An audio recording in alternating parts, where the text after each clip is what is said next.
Joining me in the Room podcast for the first time to talk about his book, Born to Brawl, is Jay Rivera. What's up, my Oh, friend? thank you. Yeah, I'm excited to be. It's my first time on your podcast, and it's I've been watching you. You're doing good things, and I'm excited to be part of it at this point in time. So yeah, let's get this rock and rolling.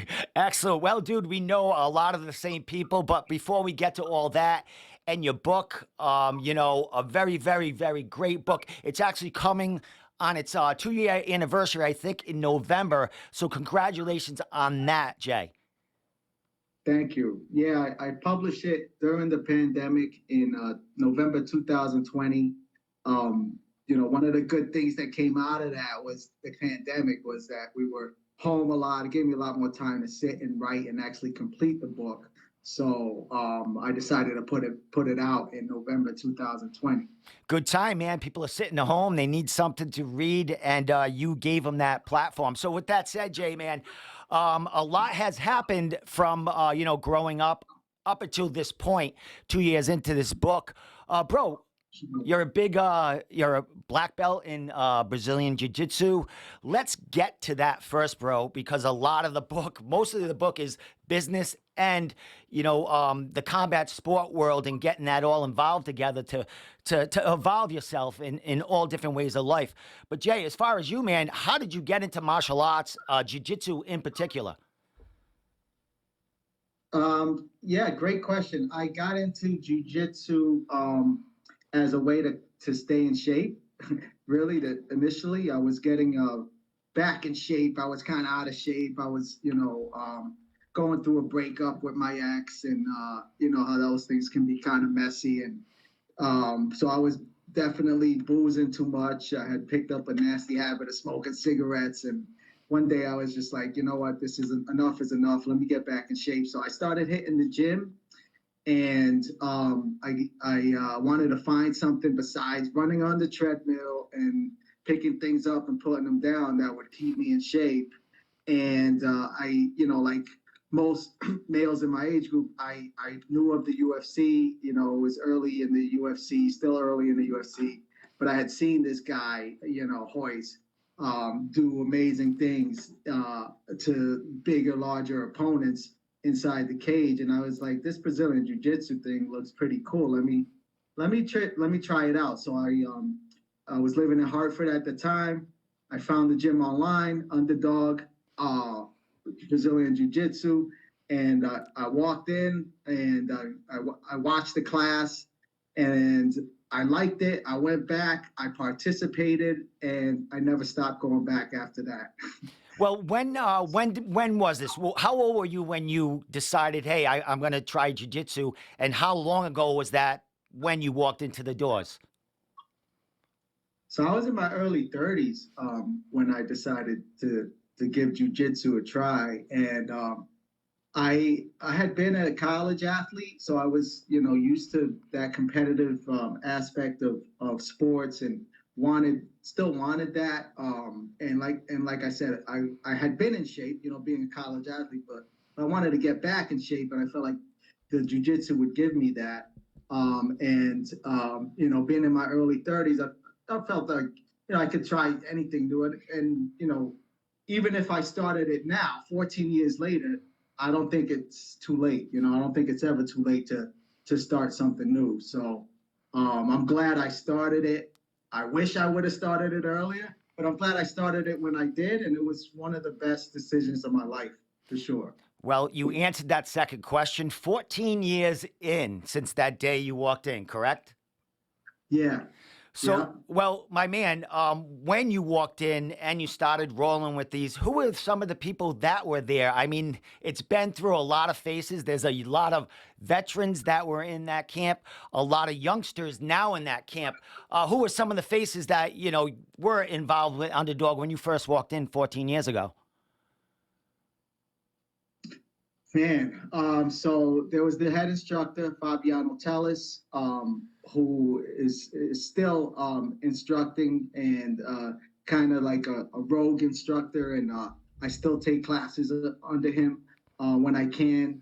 And he was maybe the only, or definitely one of the only black belts in Connecticut at the time. There was Rafael Quinones, who ended up later getting his black belt under Fabiano and taking over as head instructor, and has become my instructor as well. And then there were the Oak brothers, Aaron Oak and Luke Oak.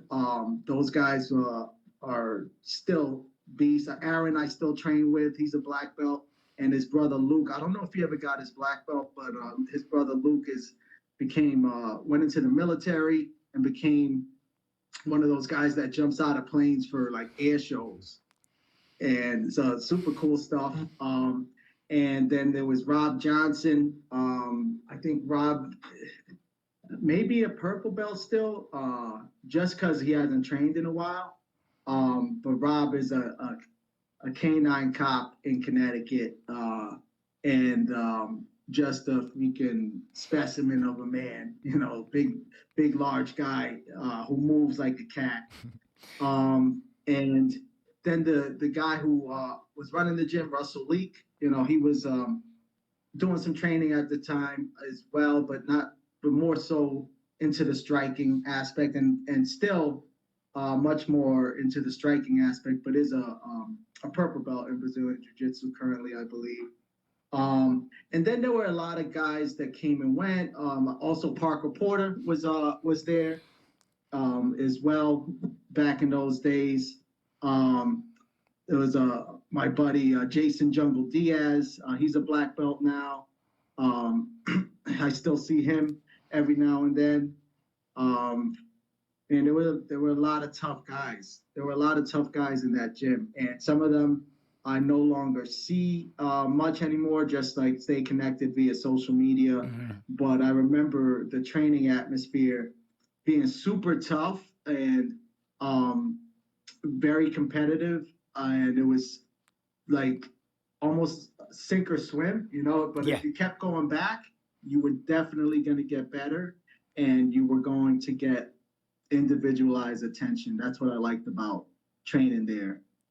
So I stuck with it, and, you know, here I am 14 years later. Now I'm teaching, I'm passing on the knowledge, and I'm trying to give people some of that toughness, but also the self introspection that you get from rolling on the mats that you can't really get anywhere else. I don't think you can really get that, not only the feeling, but the knowledge of self that you get from training jiu-jitsu. I don't know, and many other ways that you can get that. There are other combat sports, obviously, that you can get that from, but I think jiu-jitsu is kind of unique in that you can kind of go like 100%. And the safety mechanism of tapping out gives you that freedom to try, you know, exactly. Try to go hard, but know that, you know, if you need to tap out, you can always just reset. And it's a very primal sport in that, you know, somebody's trying to choke you out or break a limb, but that safety mechanism of tapping does keep it so that it's safe for everybody to train. Excellent. And each one of you are trying to get the next one better, unless you're in, you know, a huge tournament going for, you know, a lot of money, that it's like, you know, but Jay, that was one of the things. They wanted to get me better so that they had another training partner, right? So exactly. You want to make other people better. That's the basis of training jiu-jitsu. My man, you've been through, you know, a lot of names where you mentioned Parker Porter still out there, and a UFC heavyweight veteran at this moment. You've had a lot of guys and girls come through that gym who are still in that gym, who have retired as pro fighters, who've been to the UFC, who've been champions, regional level. Dude, you know, what Jessie Meal, right? Speaking of females as well. Yeah. Can't forget Jessie. Exactly. She was there. She was there back in the days. Oh, okay. She was in the start of all of it with you. Okay, yeah.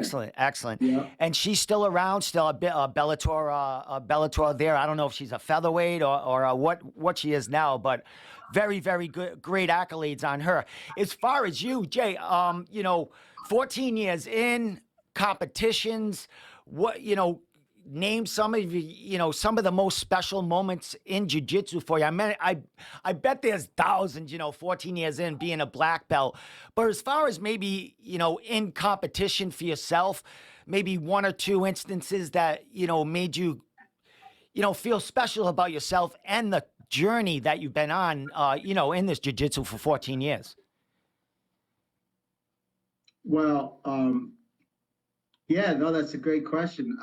They always say that you never forget the first time, right? So my first competition, I never forget it. That was an amazing experience. I wanted to, I became part of this team that was a competition oriented team. Guys were tough. They competed. I wanted to do it, So I signed up for a Naga. My first competition was a Naga in New Jersey, and it was. I wasn't ready. I'll tell you. I wasn't ready. So I lost my first match. My first match in competition. By submission. So I lost the worst way possible. But the beauty of jiu-jitsu is that you get a second chance, right? So I signed up for 2 divisions, thankfully. So in my second division that I signed up for, I ended up placing in that division with a silver medal. So that was nice. I went home with some hardware, and I went home with some knowledge too. I learned a lot. I learned that competition is different than training, and the level of intensity that you experience in competition is way different than the training room, unless you find a way to replicate that pressure with the time, with the crowd, with your opponent going 120% at you. And, and then you got to give it everything you got too, right? So I learned a lot in that first competition. And then I competed several times after that. Some of the most memorable competitions from, I would say, like purple belt on, where I started competing in IBJJF tournaments, and the level of comp, I would say it's a little, higher level of competition. And the way the organization, the competitions were run were, I guess a little more prestigious, but also they have professionalism about them, which can be kind of overboard sometimes. Sometimes some of their rules are like over the top, but nonetheless, I enjoyed competing in the IBJJF tournaments, and I ended up, so I kind of found my groove as a purple belt. I started winning gold consecutively in IBJJF Opens in Boston and New York, and that helped me progress to a brown belt, and continue to do that. And one of my biggest comps as a brown belt was the Pan Ams in New York. I took gold in that, and then I that same year, unbeknownst to me, or by surprise, I got my black belt. I really wasn't expecting it. So I got it, and then I started competing again right away, and then again I wasn't ready. I was like, this is different, right? I was just like, wow, there's another level to this art. So then I just had to get better, and prepare, and then I kept competing, and later that year I was able to get a silver in the Pan Ams as a black belt. Beautiful. So and then I've competed not too much after. That was in 2019, and then the pandemic and all that. So I didn't compete much. I most recently did the IBJJF, the New Haven Open, and that was the first time competing in over a year. And I had a gi bracket as well, and I signed up for gi and no gi, and in gi I took silver, and in no gi I took gold.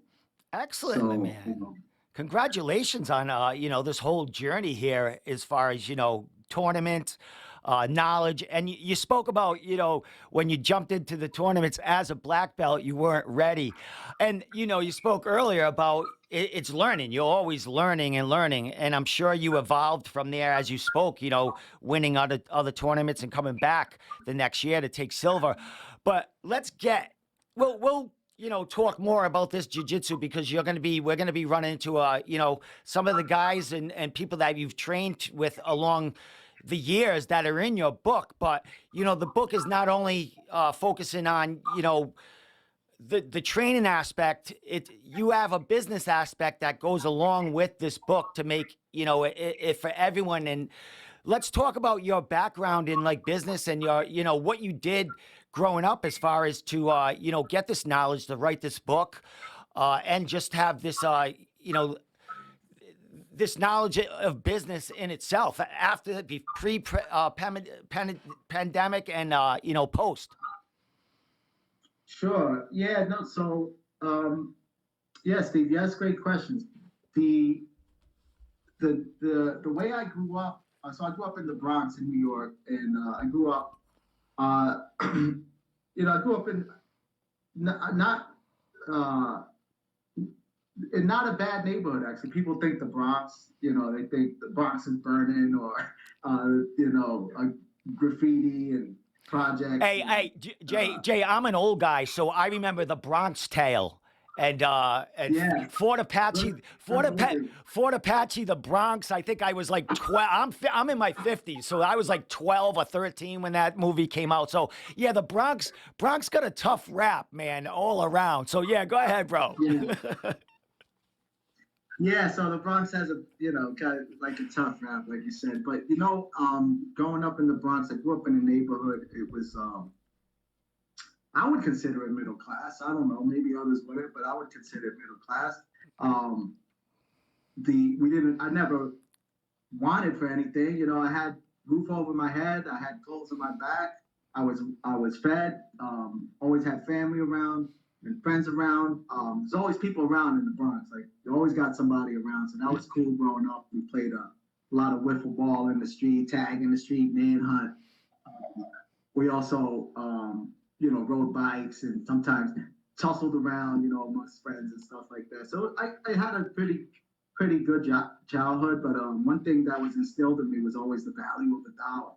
So, we were encouraged to kind of make our own money, and I, I would do things around the neighborhood, like collecting cans and taking them to the store and to redeem them and use the money for candy or whatever, And this is as a young kid, and then later on in life, that those kind of values kind of stayed with me, and I was always looking for different opportunities, different ways to produce different streams of revenue. I was selling CDs, mixtape CDs for. You probably remember. Yeah, I do. Everything's streamed now, so you don't see mixtape CDs. I think there might be a couple in like my late parents' hutch somewhere in like the basement there. But yeah, I know them well.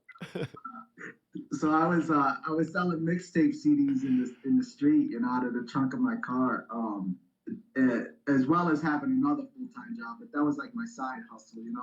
And one of the guys that I had sold CDs to said I had a good approach, like my approach. He was working for an advertising company doing professional sales, and he encouraged me to go and interview for a position. And I interviewed for that position, and I got the job, and then that's how I got into professional selling. And I liked professional selling because you get paid you keep what you kill, you get paid for what you produce. And I like that. I like that entrepreneurial aspect of that Yes. profession. So I stayed with it, and I've done advertising sales, and I've done medical sales and pharmaceutical sales, and all these different industries, and been able to be a top producer in all these industries based off of systems that I produce and the work ethic and the attitude that I can make it happen, basically. So that also translates well to the jujitsu and the martial arts, because again, the harder you work, the more time that you put in, you get knocked down a lot, but you get back up, and you just keep coming back and keep putting into work, and eventually you will find success. Well, my man, in your 30s, you get into jiu-jitsu. 14 years later, we are here. You wrote a book a couple of years ago, this November. How did you get inspired, and how did you? I mean, writing a book isn't easy, man. I can't even write a friggin' paragraph, never mind a fucking book. I mean, how did you, get inspired to write a book and mix the two, business that and martial arts, put them all together? And I mean, not necessarily you have to be a martial artist to be successful reading this book, but how did Right. you intertwine this and get this book rolling, and this whole idea that, man, I can write a book, and it can be beneficial out there? Yeah, no, it was an idea at first. It was just an idea. I read a lot, so I love books. I really do. I feel that what I got. So I went to college. I played, like I said, I played baseball in college, and that was probably one of the reasons I actually stayed in college, was because of baseball. So that helped me get my degree, but that wasn't the best education. That was good for networking. That was good for partying. That was good for learning a lot, about life and being on your own and things of that sort. So it was definitely valuable. But the best education I've had is from self-education, learning on my own, seeking the knowledge. And now, the knowledge is everywhere. We have tons of information out there. It's the information age. So the information is valuable, but it's only valuable if you put it to use. So I read a lot, and I try to apply what I read right away, if as much as possible. So I read like these sort of books. Like, I would consider this the self-help genre. So I read these sort of books on business and success and self-help, and I thought this concept would do well in this genre, because I hadn't heard of any other book that was like this, that merged martial arts and business. But I thought they were like the perfect combination of all the same characteristics that make you successful in life. So Can I that's why that was the idea. can I say one thing in between there? And you getting into jiu-jitsu, because jiu-jitsu, it's not like MMA, it's not like boxing, it's not like one of these other physical martial arts that you get into. I mean, you get into boxing in your 30s, man, you're gonna get a little beat up. You know what I mean? You get into Yeah, Muay Thai, karate in your 30s. Not saying it's gonna happen all the time, but you want to get physical and compete.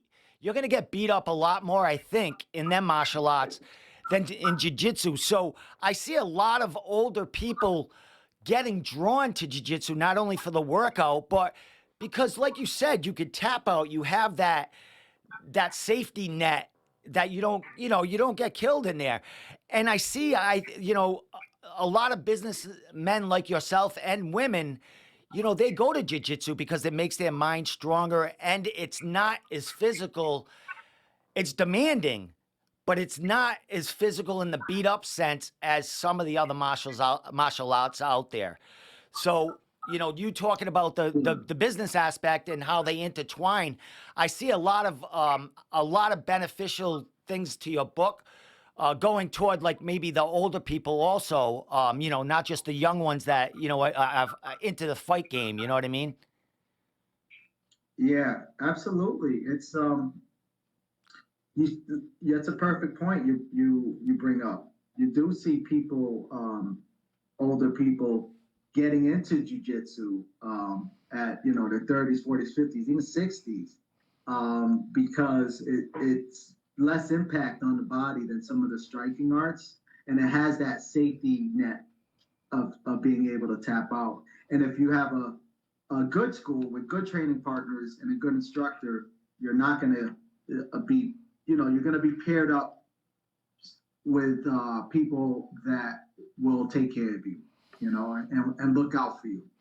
We And have a saying in our gym: "Don't break your toys." yeah, exactly. And we spoke about that. I mean, you're all there to get each other better.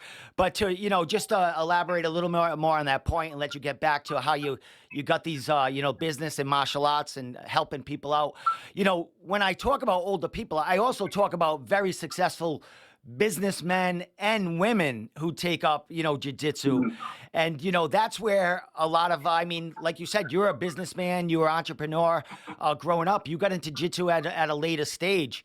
Now, as far as, the knowledge and what this book can do to help each other, like what is the idea behind the book in helping people, in their lives and, to prosper in the future?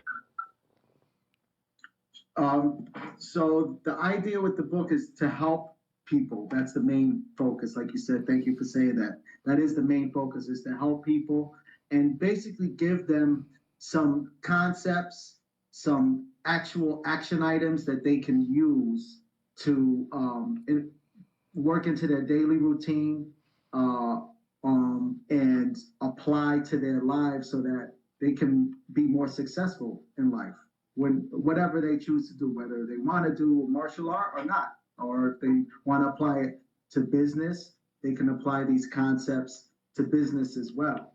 And I kind of dug into the mind of these fighters to get from them what makes them successful, and I put that on paper so people can see it and read it and inherit those same characteristics by applying what these champion fighters are saying works for them.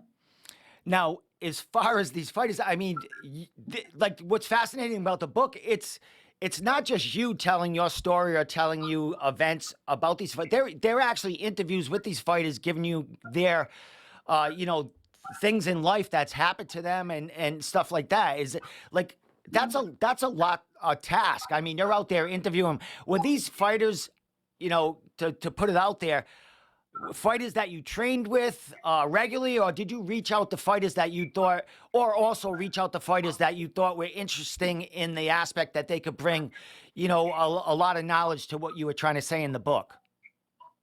Oh yeah, both. So the beautiful thing of the jujitsu and a lot of the and MMA in general is that it's still a pretty small community, of people that do this. So these the champions in our sports are accessible for the most part, and you use your network to reach out. So I use my network to reach out to people. Some of the people I did train with, and some people I knew through other people that I trained with.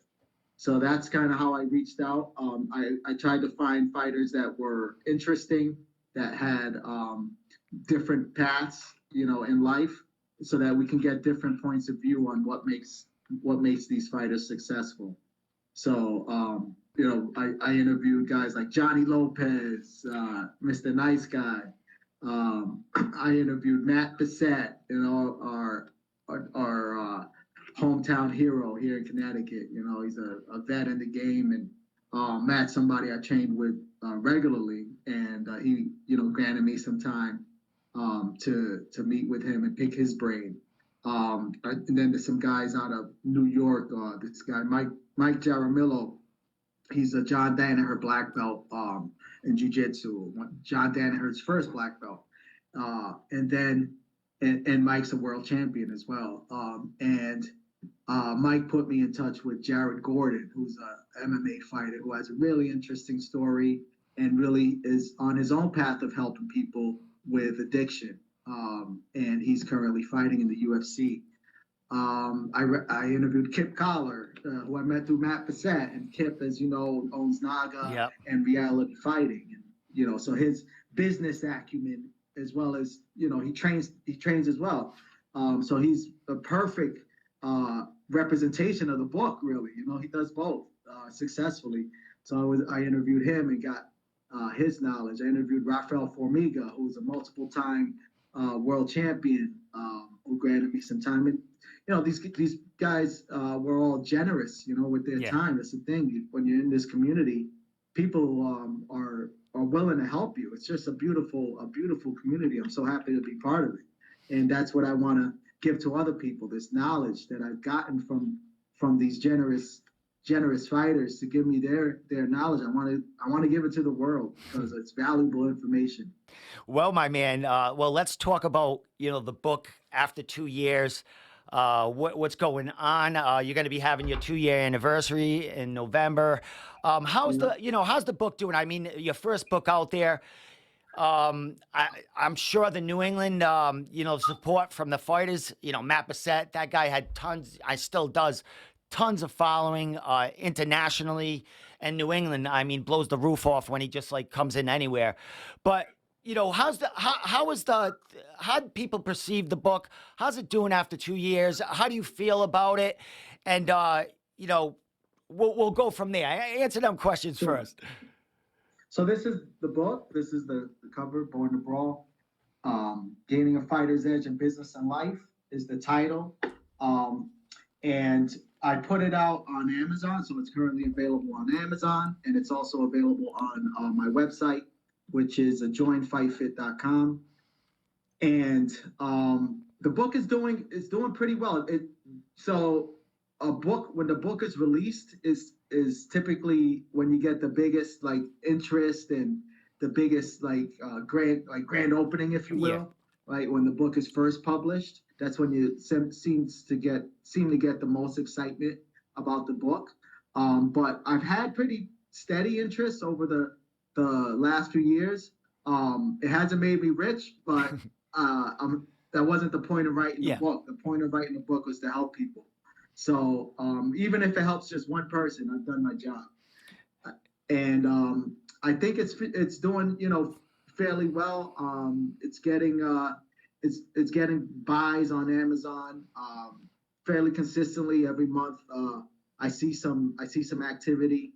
It takes a lot of marketing, Yeah. to like anything else to push the product and stuff and get the word out there. But the process of writing the book, like I said, I interviewed the fighters. I sat down and came back and put all the information on paper. And well, I'm dating myself, not paper, on the laptop. I was Right? I was chiseling it in Put the rock. information on the laptop, compiled it. I was chiseling it on tablets, he says. Well, Jay, I mean, congratulations on this success. Now, you mentioned that, you can get it on Amazon and also on Kindle. Is this a book that you could put on audio? Is this something that you thought, or maybe could you put it on audio with maybe, I mean, I'm sure that's another whole process in itself to get someone to read it, or maybe Yeah. you could get a guest fighter to read his own part out of it. But have you ever thought of that? Yeah, that's a great question, Steve. So I am, to answer your other question, I'm happy with the way the book came out. It's a book I would read myself, and that's kind of my gauge. If the book seems interesting to me, I felt like it might be interesting to other people as well. The audiobooks are huge right now. That's probably the way I read most of my books nowadays. Me right here, brother. Yeah. So it's definitely something I've thought of. Definitely something that I want to pursue. I need to set a deadline and make the time to actually do it. But it's on the list. It's definitely on the list. I need to put this thing in audio form. I think it would get even more reception, even a larger audience to get the information in the book if it was on audio. Most For definitely. sure. Most So yeah, definitely. it's on the list, man. Excellent. You know, And as you know, everything evolves. I mean, it's your first book. Man, next month you might have it on Apple and Spotify and stuff. I mean, you're a hustler, bro. You're an entrepreneur. I could see you chiseling away at that, and you'll probably be up tonight writing some notes on that, saying, you know what, I'm talking to Steve today. I'm gonna think about that. Gotta make that happen. Yeah, I'm a big goal setting guy now. It's definitely on my list for sure. Excellent. Definitely gotta make that happen. Excellent. Well, before we end here, Jay, man, I definitely want to get you on a live podcast at sometime in the future. I know you teach class, and Sure. it's hard to get you here on calling in at night. But down the line, we'll do that. Maybe we'll have one of the guys that were in the book, Matt Bissett, call in with you, and have a cool podcast that way. That'd be super cool. Yeah, definitely. But last couple of questions, Jay. Future. Are you looking to write another book? And then I'll ask you about, business. What's going on now with your Fight Fit and here on with the martial arts aspect. But writing another book, is that something that you're thinking about, or in the future, an idea? Yeah, you're not the only one who's asked me that, and it's definitely something that I want to do. And I enjoy writing. I enjoy creating. I'm an artist as well. I make music, so I enjoy the creative process. And this was a creative process for me. So I definitely want to write another book for sure. Excellent. So the business, Fight Fit, what you're doing, COVID's over. I know you had to regroup and, kind of start over and, get the people rolling in again. But, shout out your businesses and what you're doing now as far as, helping people, not only reading your book, but, out there. You're training people, you're helping kids. Throw some of that out there. And, man, then I'll let you give your shout outs, whatever you want to do from here. And, we'll call it a night, my man. Absolutely. Yeah. So with Fight Fit, I created Fight Fit as another tool to help people. And initially, I was looking and getting into the corporate wellness space. The pandemic kind of changed the direction of that, and now I'm just helping everybody. I'm a certified wellness instructor. So I would help people with personal wellness programs, keeping them on track to their fitness and health goals. I do that. I also I teach Jiu Jitsu on my own now in Glastonbury, Connecticut. Only 4 months in, I was teaching at Underdog up until 4 or 5 months ago. Now I'm teaching on my own, subleasing space in the yoga shop in Glastonbury. So nice. It's a start, and so far so good. It's going well. I got a good group over there. I love it. I love the space. I love teaching jujitsu, and I love creating something on my own. I'm creating an atmosphere where all are welcome. It's no drama, and we're just there to train and make each other better. And then lastly, with Fight Fit, I'm also doing seminars out of the country. In Belize, I'll be down there in a few weeks, and there's a growing BJJ community down there.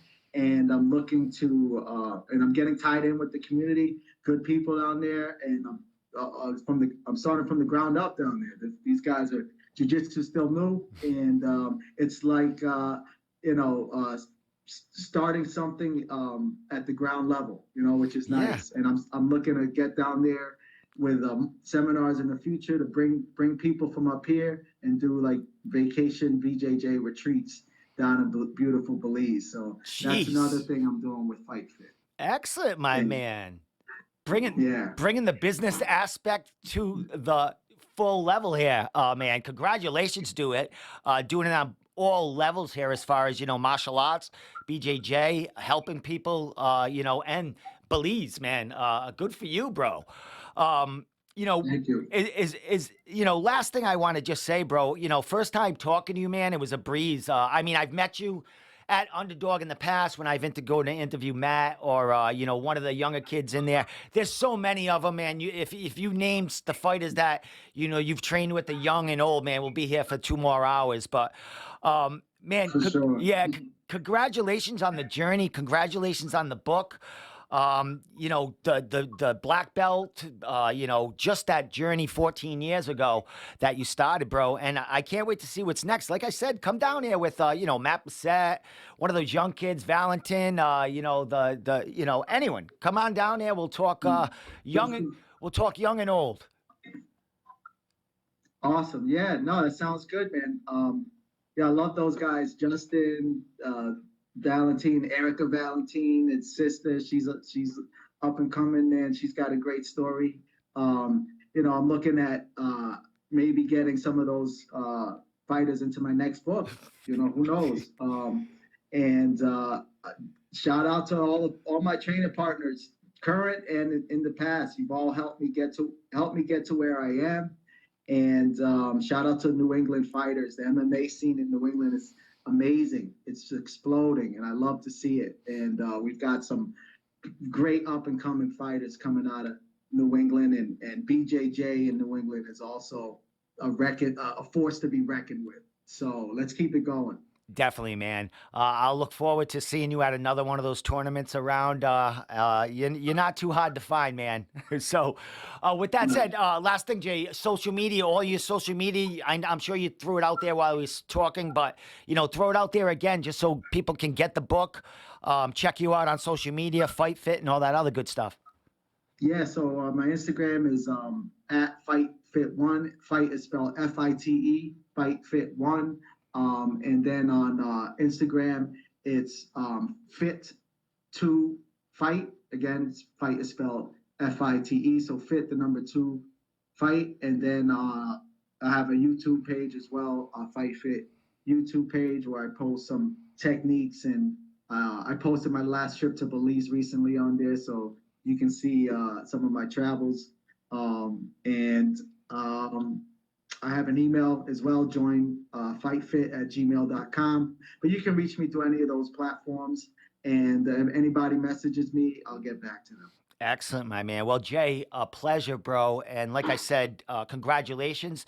I'm sure we'll bump into each other down the line at one of these jiu-jitsu tournaments, or maybe you coming down to visit and having a live podcast. But with that said, Jay Rivera, Born to Brawl. It's out there, Amazon.com.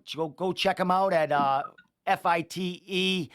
FIT1 on Instagram. That'll link you to his website, and I'm sure you can, find a lot of good knowledge there as well. So, with that said, bro, thank you so much for coming on, man, and we'll see you real soon.